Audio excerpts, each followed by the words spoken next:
An excerpt from the Arkham Advertiser. Police are searching for a young girl, name withheld, after tragedy struck her family this week. The girl, 14 years of age, was last seen entering the woods in Southside. This latest disappearance is the third to plague Arkham in as many months. In each case, the victim was last seen in a relatively wild or underdeveloped part of Arkham, such as the woods or the River Islands. No bodies have yet been found. Friends and family have not given up hope of reunion with their loved ones, although Sheriff Engel, when interviewed, cautioned against heedless optimism. We have reason to believe at this time that the missing persons cases are linked. Until our investigations have concluded, we strongly encourage all citizens to remain indoors after dark and to avoid the woods at all times of day. Hello everyone, Catweazle here. Yes, it's Arkham Horror time again, and this time we're playing the scenario The Woods So Dark and Deep.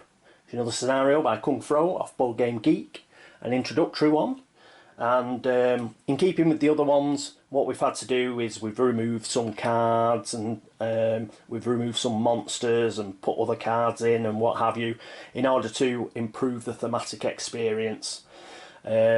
All the usual stuff, like the location decks have the base locations for the Arkham game, but this time we've added the Black Goat of the Woods Arkham location cards. Similarly, we have the Arkham Mythos deck with a few taken out. Which are these? All the ones that have been taken out are obviously to do with like Innsmouth and Kingsport and the King in Yellow and what have you. So these have been taken out, so we won't see those. But we will be adding in the Black Goat of the Woods Mythos cards.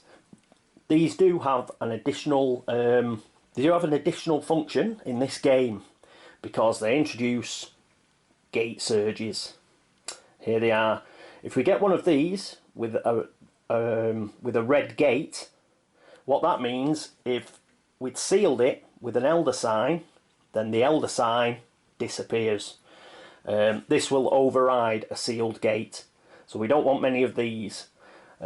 These gate bursts, sorry, not called gate surges, it's called gate bursts, obviously make the game a little harder.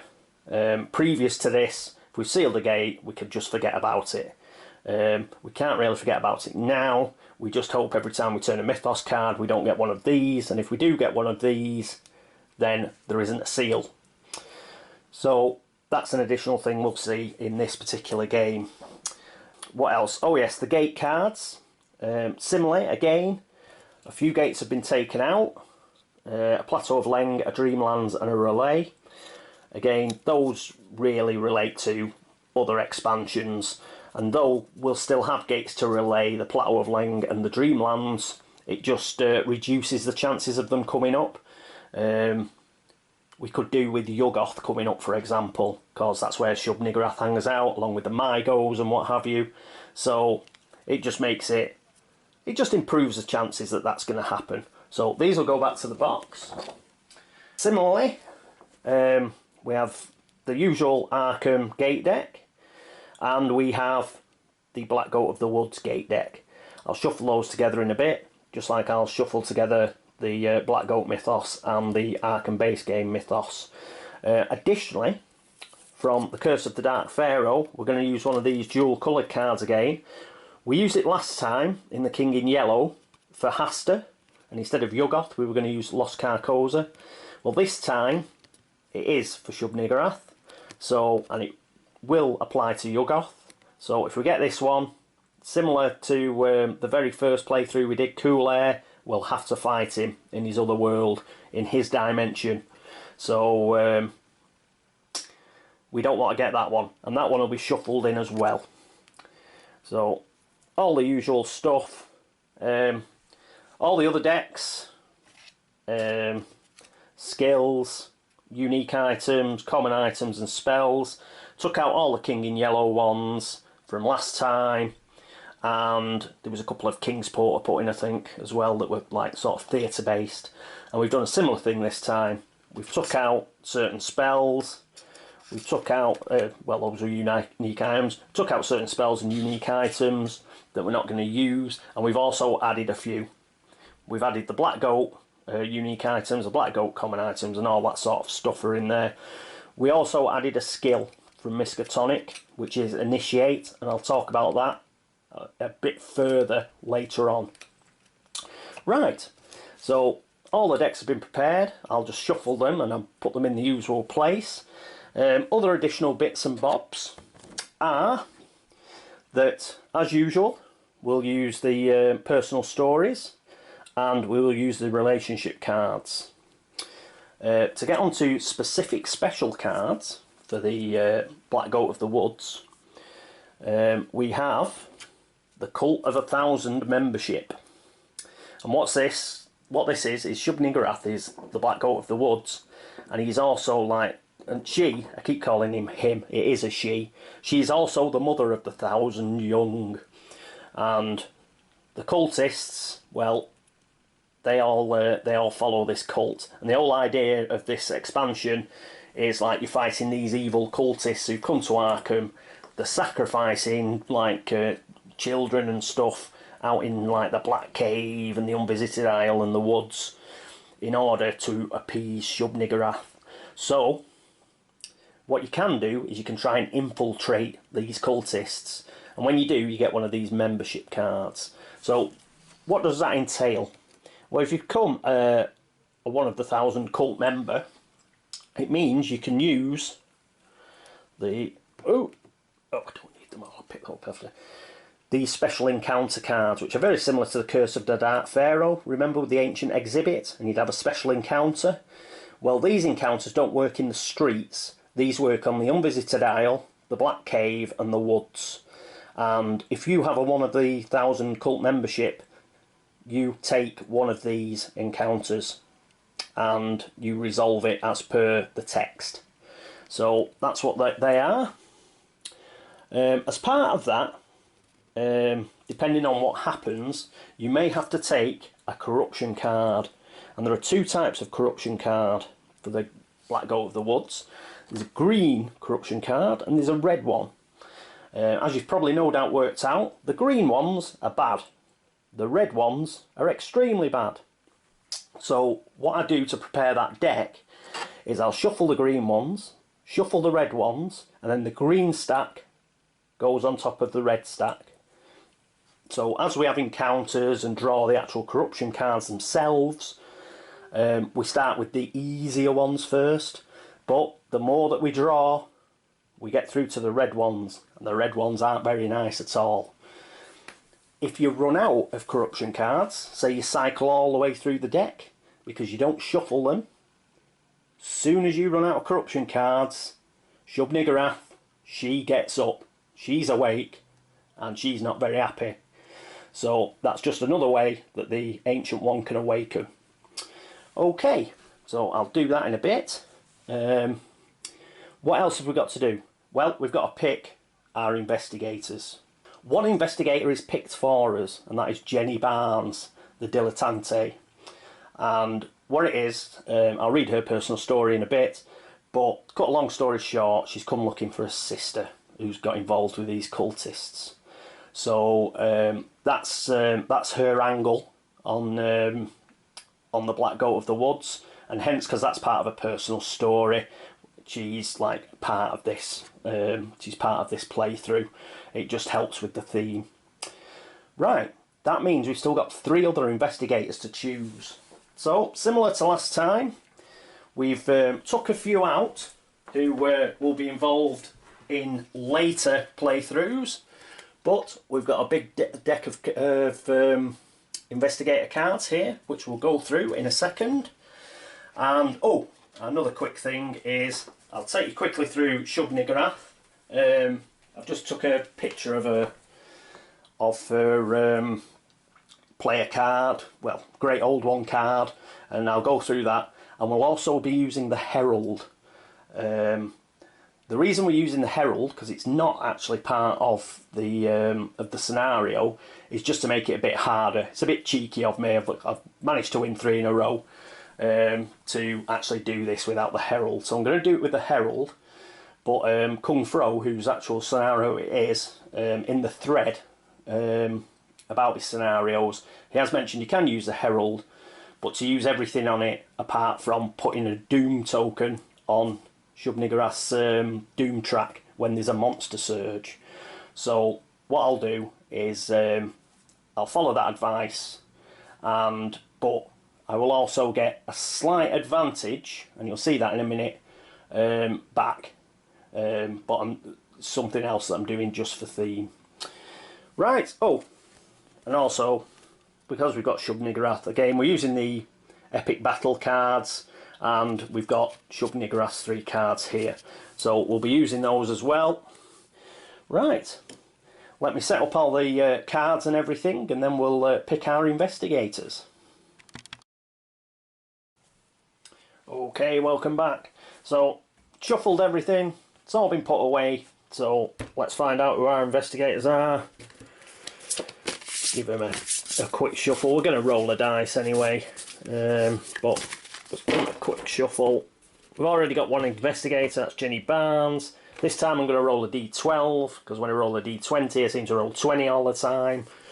So, 6. So, 1, 2, 3, 4, 5, 6. Zoe Samaras, the chef. Bloody hell, she looks like she's in the same mould as Lola Hayes. We'll walk into her kitchen. Right, okay, but she looks pretty handy with a knife. So there we go. Roll again. And we get a bloody 11. Right.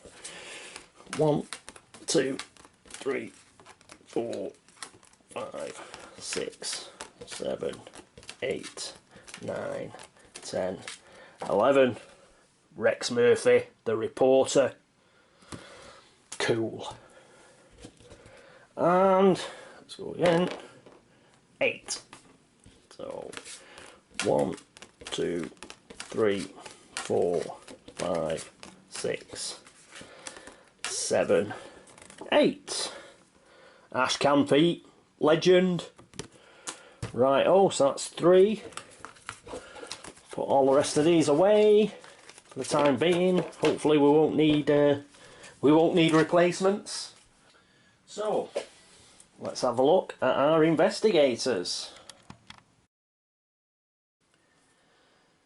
Okay, first up is Jenny Barnes, the dilettante. 6 sanity, 4 stamina. Home is the train station. Fixed possessions, $10. Random possessions are 2 common items, 1 unique item, 1 spell and 1 skill. She's got focus of 1, but she also has as a special ability a trust fund, so she'll get $1 every turn at the upkeep phase. Right, so let's have a quick read of her personal story so far. The story so far. Several months ago, Jenny was visiting Paris when she received a letter from her sister, Isabel. In it, Isabel rambled incoherently, writing about men in dark cloaks following her wherever she went, and of hoofprints in the woods left by an enormous goat. The outside of the envelope was partially stained with blood, and it was mailed from Arkham. That was the last letter from Isabel she received. Jenny has since returned to the States, coming to Arkham to find her missing sister. Stepping off the train from Boston into the dark autumn night, she believes that her sister was abducted by a strange cult, and is determined to find her and thwart the plans of those that took her, even if she has to save all of Arkham in the process. Bahaha. As you can see, this is why Jenny's in this particular scenario.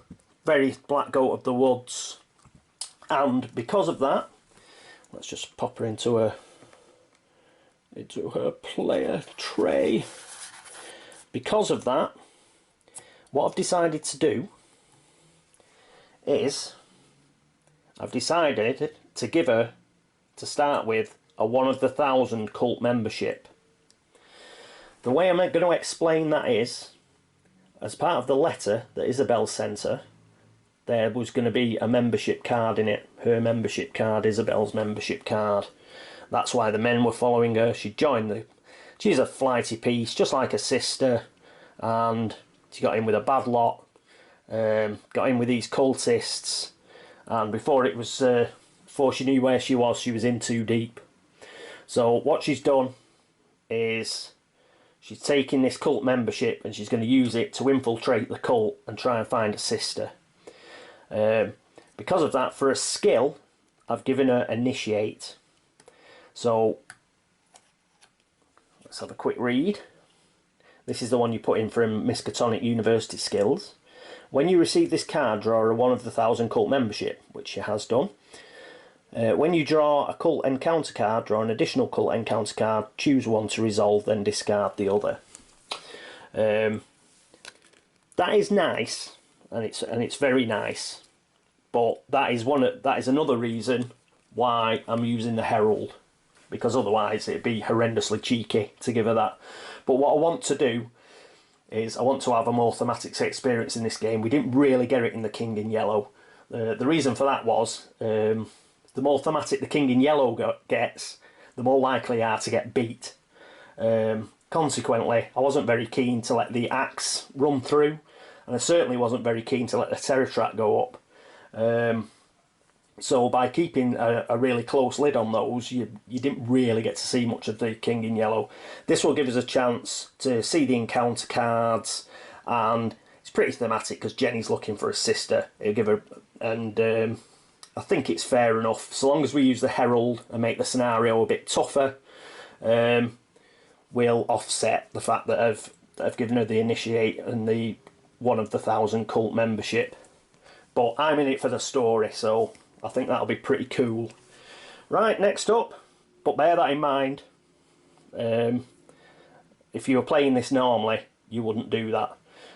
This is just like this is just a thing to make sure that everybody sees the cult of the 1,000 cult membership. By all means, if I happen to win again, which I very much doubt, but say I do, feel free to come in at the end and go, you didn't really win because you cheated at the beginning. So, and that's fair enough. But in order that we see the cult encounter cards and things like that, I'm doing it anyway. Right, let's read her personal story. She was just off the train here in Arkham, and already Jenny hated this town. Of course, she had a few weeks on the trip from Paris to build the hate and fear. In truth, Arkham doesn't seem as bad in person as it did in her imagination. The gabled roofs and New England architecture were fairly charming, and the people didn't seem too horrid. Until she started asking questions, that is. Right, so what Jenny's got to do is, obviously it's all about Isabella's sister. So if Jenny gets to the Unvisited Isle during the upkeep phase, and she has 5 clue tokens, then she gets reunited with a sister. Funky. Fail if the terror level reaches 3. Oh, that's not very high. So again, it's a terror level thing. We've got to keep the terror level down. But to be honest, killing monsters, we love it. And from the look of like Zoe Samaras, like she looks like the sort of girl who'd enjoy doing it as well. So there we go. That's the personal story. And she's an initiate. She's on her way over from Paris. She's ingratiated herself with the cult of the 1,000, and she's managed to get herself to Boston and onward to Arkham to try and find where her sister is. Proper B-movie stuff. Right, in addition to that, obviously the 6 sanity, the 4 stamina. She starts at the train station, so I'll put her on the board. Funkiness. Here's the $10, and we need to pick her random possessions. So she's already got the skill, because I cheekily gave her Initiate. And we've got to pull 2 common items. These are completely random, so no searching through the deck. Give it a quick shuffle. After I pulled all the common items for all our investigators, I'll give this deck one last shuffle, and then we leave it for the game. Right, so she gets 2 common items, a knife, not too good a weapon, and a shotgun. Now that's better. Remember, on 6s, counts as 2 successes. Well, the first thing she's going to equip is the old shotgun. No messing.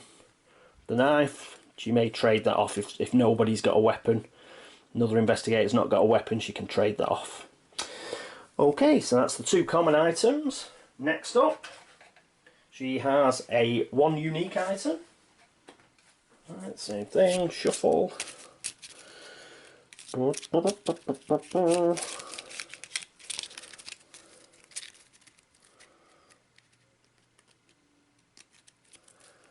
Right. Cut and healing stone. Yes!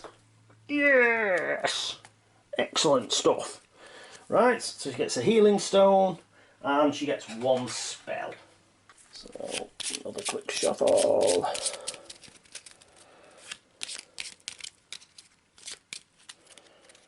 Quick cut. And what spell does she get? Witter. Nice combat spell. Right, so I think that is now it for Jenny Barnes. We'll put a focus tokens in when we go into the first upkeep phase. Okie dokie. Right, next up I think will be Ashcan Pete. Okay, here we are with Ashcan Pete, the Drifter. He's got 4 sanity and 6 stamina. His home is at the river docks. He has fixed possessions of $1, 3 clue tokens and 1 ally, Duke, the dog. He's got some random possessions that we'll pull in a bit, a focus of 1, and he has a special ability of Scrounge. When Pete draws from the common item, unique item or spell deck, he may draw from either the top or the bottom of the deck, his choice. Pete may look at the bottom card of those decks at any time. Right, because he's got this ability, normally discard into another pile, but what I'll do this game is obviously anytime we discard something, it'll go on bottom of the relevant deck, just in case Ashcan Pete wants to pick it up. Right, so his story so far. When you've lived on the streets as long as Pete has, you see things. Things that would drive braver men screaming into the night. But you also learn to be quiet, to stay hidden, and to play stupid if all else fails. It also helps to have a good dog, like Duke, to scare away the meaner elements of the street. Unfortunately this time, Pete can't hide, and there's nothing Duke can do to protect him. His nightmares have been growing steadily worse over the last month, driving him all the way here, to Arkham. Even the whiskey isn't helping much anymore. Soon he won't be able to sleep at all. Still, there are always opportunities for a man who knows how to stay quiet, as long as he isn't too picky. Right, good old Ashcan and his guitar, his ally, Duke, the dog, his faithful hound, +1 to his maximum sanity. So he's at 4 there. So what we're going to do is we're going to pop another sanity there. So he's at 5. So similar to Hank Sampson a couple of games ago, he goes up to 11. If you're in a bind, Ashcan, he can discard Duke to get all his sanity back, but that really is a last resort. Who wants to chuck? You can't do that to the dog. So, I mean, might have to do it, but it will certainly be a last resort to get rid of the dog. Right, so that's Ashcan. So we'll put him in the player trait. And some good bits about Ashcan are he's got very high sneak. Unfortunately, his speed isn't the most brilliant. His fight's good, goes up to 5, so if he seals any gates, he'll be using that. His law's not too brilliant, his luck's not too brilliant, but his sneak and his fight are definitely very good. Okay, that's Ashcan. Let's see about his random possessions. So, he gets a common item. As I say, I'll shuffle these for each investigator at the draw phase, but as soon as we get into the game I'll give them one last shuffle and then leave them be, and then Ashcan can see the top and the bottom and doesn't get any sort of advantage from constant shuffling. So he gets 1 common item, food. Could have done with something a bit better than that. Like a Tommy gun. He gets 1 unique item.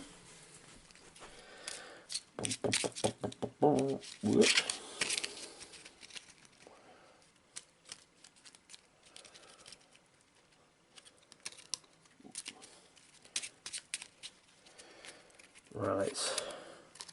Holy water. Ew, we're not doing too good. Quite strong holy water, but you can only use it once. And he gets 1 skill.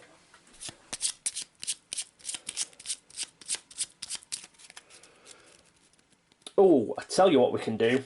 I've just remembered in time. Just get the skill first. We've got +1 luck. That isn't too good either, but there we go. I've just remembered it applies at upkeep. I took those off the top. It does apply at upkeep, his scrounge ability. I would be very surprised if we haven't got something better on the bottom of these decks than holy water and food. So he's going to look on the bottom of the deck, ancient spear, physical weapon. He's having that. Instead, he had luck on the top of the deck. It was holy water, so that gets discarded. And I'll have a look on the bottom of the common item deck.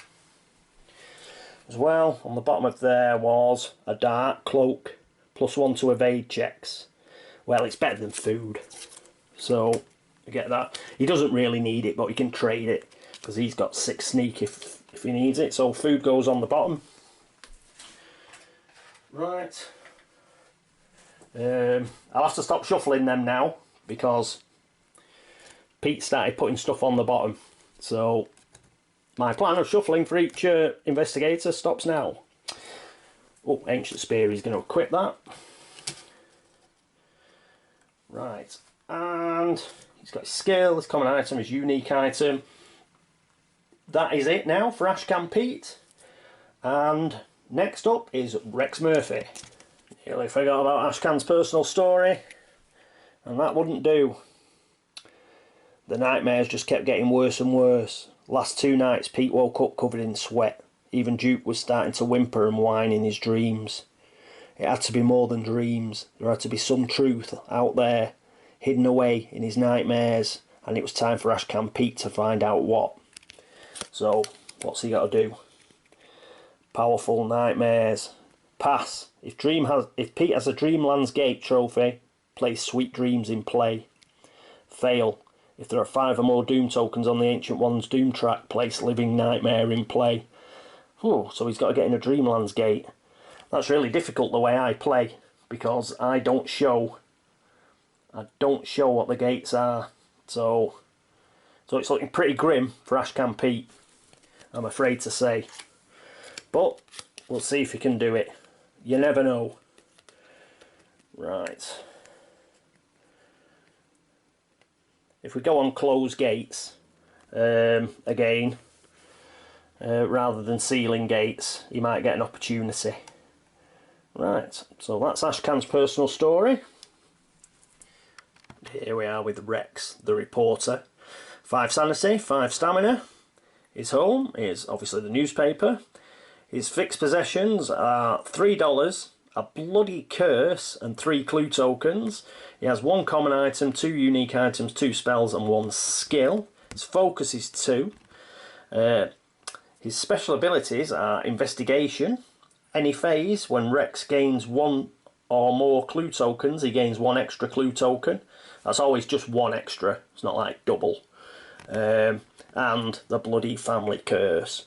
Rex never checks to discard curses during his upkeep. He may only discard a curse by being blessed, so that's great. Okay, let's read his story so far. This should be interesting. The gypsy woman who read Rex's palm in Lithuania shrieked in his face, screaming a single word over and over, pointing 1 bony talon-like finger at him. Cursed, his translator had said, shrugging and clapping his thick hands together to ward off spirits. The rest of the trip hadn't gone any better. The diary he'd found detailing the secret rituals of local cults had gone missing. Cool, cults, see? Good pick, apart from the fact he's cursed. But Rex was used to things like that. Heck, he'd discovered and lost enough evidence of strange things over the years to almost believe he might be cursed. That business in Innsmouth with the photographs that had blown out to sea in the wind. The tracks in Dunwich that had washed away in the rain just before he brought the sheriff out to sea. Time and again, something had gone wrong. Stepping out of the offices of the Arkham Advertiser, Rex sighed and ran his hand through his goatee. This time, nothing was going to stop him from getting at the truth. So there we go. Good old Rex. The problem about Rex is he starts the game cursed, which is a right royal pain. So, but he does get 3 clue tokens to kick off with, and that getting an extra clue token every time he picks clue tokens up is very strong. So they've had to hobble him some way.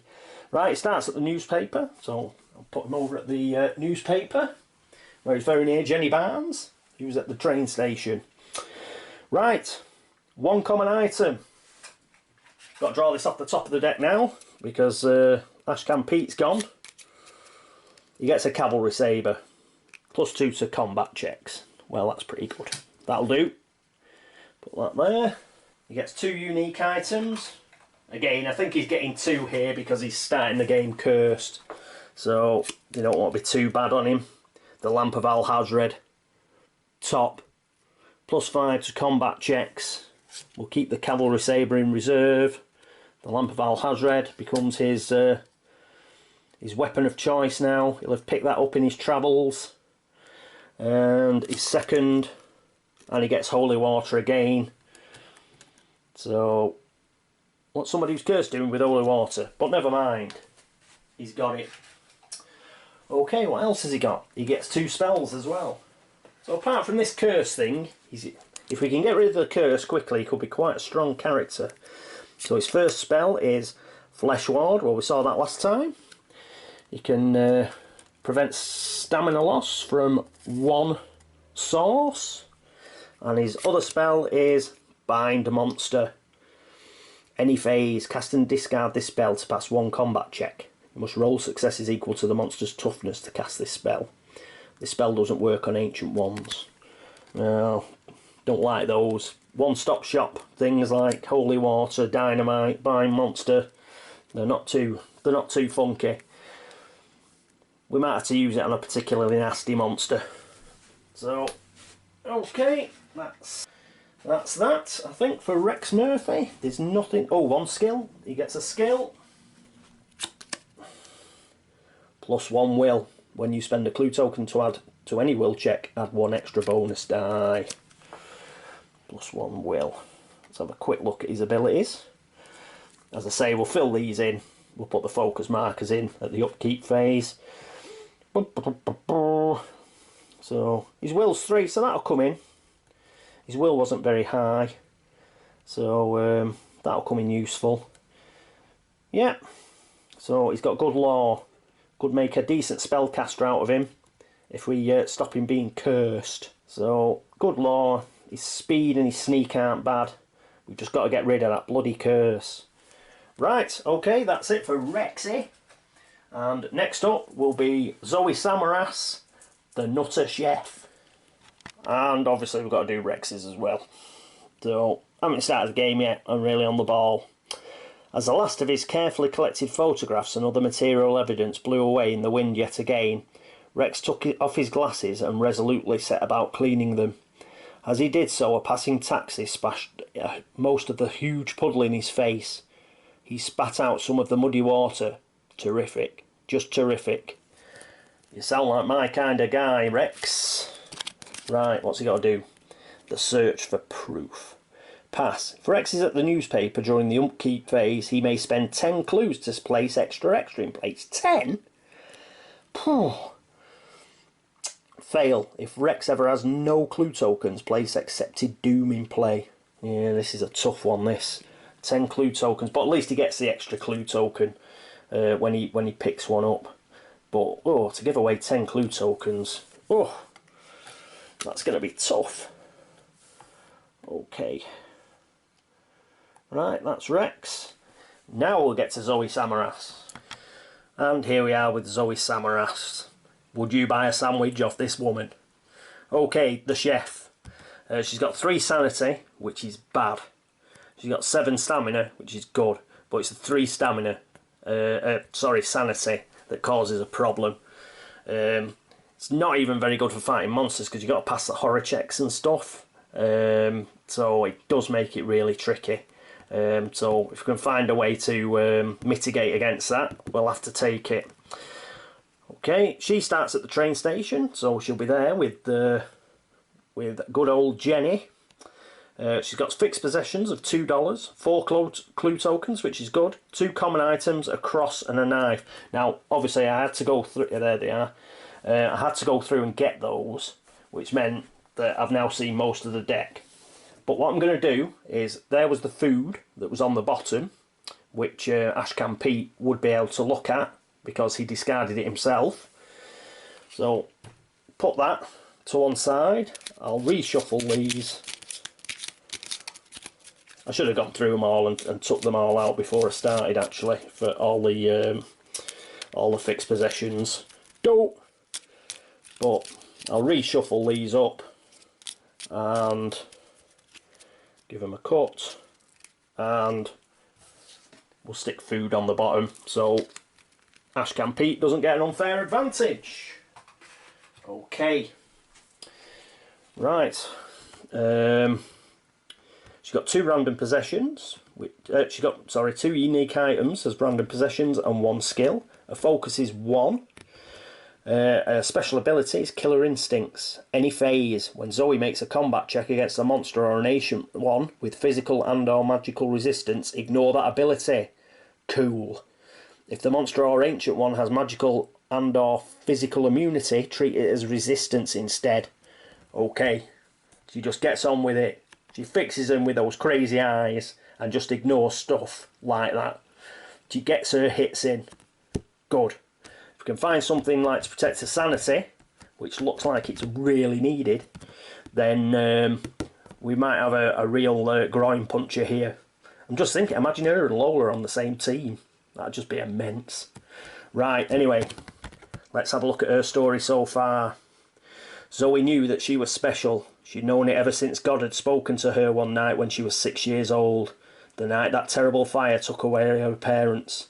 He told her that he had chosen her from among all the people of the world to be his agent. She would protect the innocent and punish the wicked. Since then, he came to her in times of trouble, offering guidance and comfort. He has also come to lead her to an evildoer on several occasions. In each instance, with his aid, good triumphed. Then one day, he spoke to her, telling her to come to Arkham, where she would face her greatest challenge yet.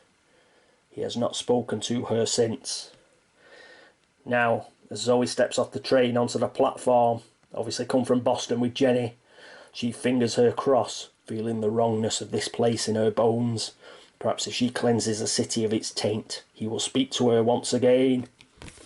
Woohoo! She hears voices. Brilliant. Right, let's read her personal story. Instead of like missing it out like I did with Pete and Rex. Right. As you have called me into service once again, my lord, so I shall serve. This city is thick and swollen with evil, like a rotten fruit. But I will bring war to those who pervert the natural order and call upon the false gods. Amen. Right on, Zoe. Righteous justice. Yes. The crusade. Pass. Zoe has 5 or more monster trophies. Place a grim harvest in play. Yeah, groin puncher. Fail. If Zoe is arrested or discards her cross, place Forsaken in play. Okay. Okay, Zoe. We're with you. Right, let's pick her 2 unique items. 2 unique items are 1. Nameless Cults. Again. Tome. Movement phase. Exhaustion. Spend 1 movement point to make a law -1 check. If you pass, draw 1 spell. Lose 1 sanity and discard Nameless Cults. Okay. Okay, but not amazing.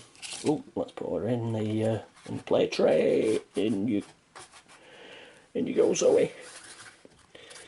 There you go. Blimey, come on. There we go. It's in. Right, and the next one is Holy Water. Again. Nothing about Holy Water in this deck. Could have done with an Elder Sign. Okay. Right, she's got Holy Water, but that's very thematic for her, I would have thought. Go with a cross. And she gets 1 skill. So, get the skill deck. Here we go. Law, +1 law. When you spend a clue token to add to any law check, add 1 extra bonus die. Coolness. Right, just let's have a look at her, normal speed and sneak and whatnot. So speed's not bad, sneak's not bad. Fight 4, that's not bad either. Will 4, she seems quite well rounded. Law of 4, and she's quite lucky. So that's not too bad, that's not too bad. So that's all our investigators tooled up at the beginning. What we've got to roll for now is who's first, who's second, and etc. so on and so forth. So what we'll do, I think we'll do it in alphabetical order. So we get Ashcan, then it's Jenny, then Rex, and then Zoe. Got a D4 anywhere knocking around? No, well, I've got a D8. 1 to 2 is Ashcan, 3 to 4 is Jenny, and so on. So let's have a quick roll. Right, 4. Jenny's our first player. Then it's Ashcan Pete.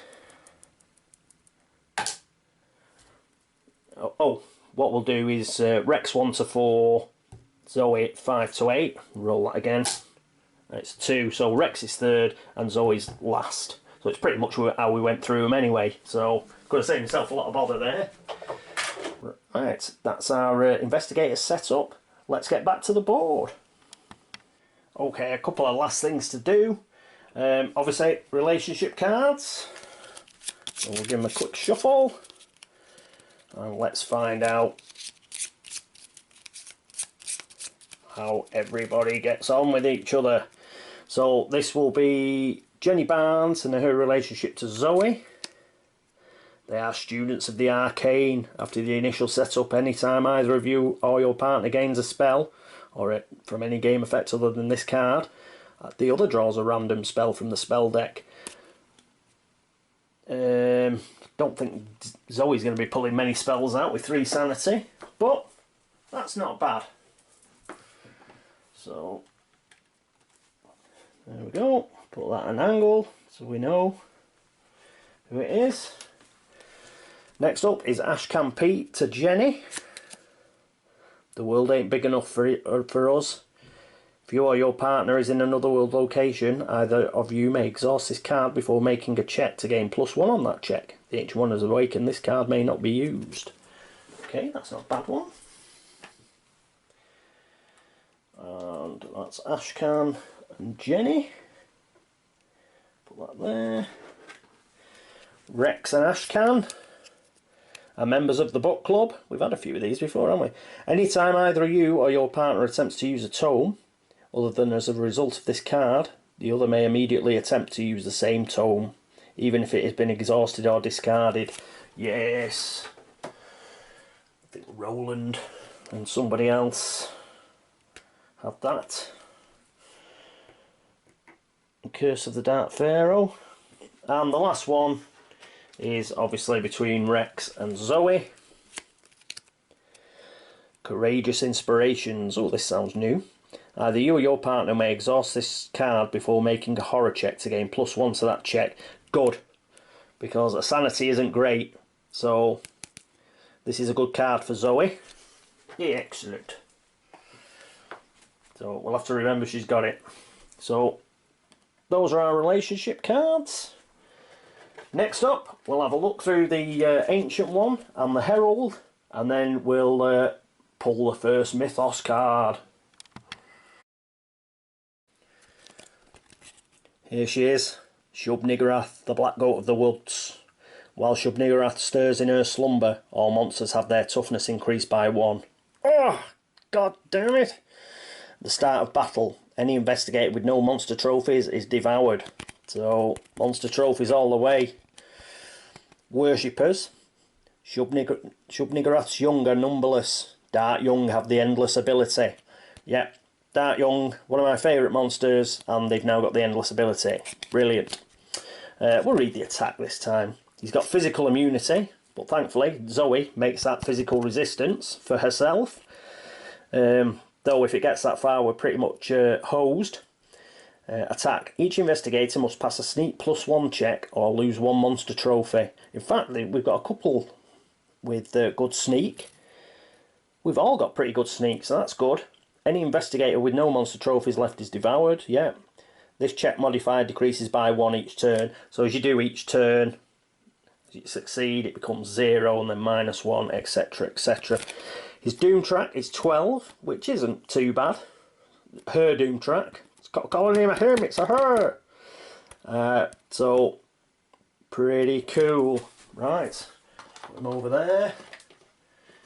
Again, we've got 7 monster stands because we've got 4 investigators, and as I mentioned right at the beginning, we're going to use the Herald, the Black Goat of the Woods, the goat with 1,000 young. When Black Goat of the Woods is the Herald at the start of the game, set aside all monster markers with the hexagon dimension symbol to form a hexagon monster cup. This is our usual monster bag. You've seen it before. Well, I've took, not having another bag, I've actually took the box for the Black Goat of the Woods. And if we open it, all the hexagon monsters are in there. So you've got things like the Dark Druid, the Child of the Goat, all very thematic, and good old Dark Young. They're all in there. So that's what we'll use. Should the need arise, but as it stands, we'll put it down there and put the normal monster bag on top of it. Let's carry on reading. Praises and abundance, from the wells of night to the gulfs of space, from the gulfs of space to the wells of night, ever the praises of the great ones, ever their praises and abundance to the Black Goat of the Woods. Aye, aye, aye, aye, the goat with 1,000 young. Woo! When a gate opens, draw a monster from the cup as normal, then draw a second monster from the hexagon cup. Brilliant, we get 2 monsters. And place both monsters on the gate's location. When a monster surge occurs, draw half the monsters round down from the hexagon cup. So that'll always be 2, because we've got 4 investigators, unless we get a shed load of gates open, obviously. Hexagon monsters are not removed from the game board when a hexagon gate is closed. Brilliant. Each time an investigator defeats a hexagon monster, he or she draws a corruption card. Those are the red and green cards I mentioned at the beginning. I think there's 24 of them, might be 36, I forget. But once we run out of them, Shub-Niggurath, she awakens. The Lord of the Woods. Dark Young move as normal monsters. They're normally yellow bordered, but with this Herald in play, they will move.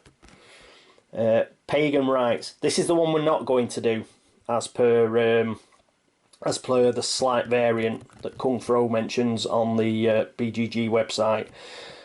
Normally when a monster surge occurs, we'd add 1 token to the Doom track, but we're going to miss that one off because it's an introductory scenario, and basically I'm just playing the Herald to sort of assuage my conscience for giving Initiate to Jenny and the Cult of the 1,000 membership.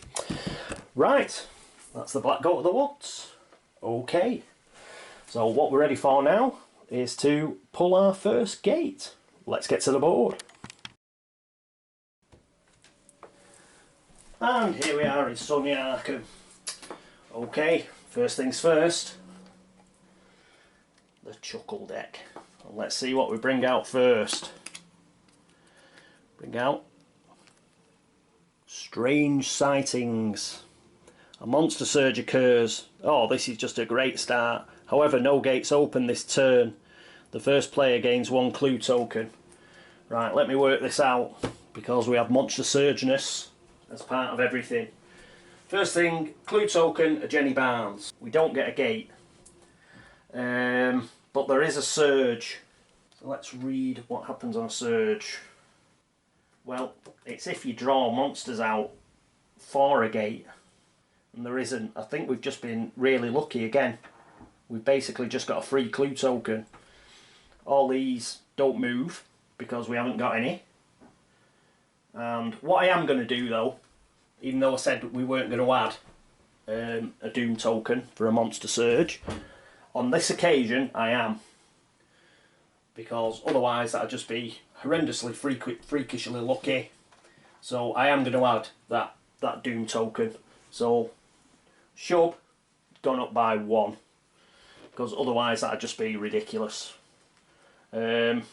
Okay, so there we go. Strange sightings. At least it saved us getting it as a Monster Surge later. But yes, what strange mythos card to get first.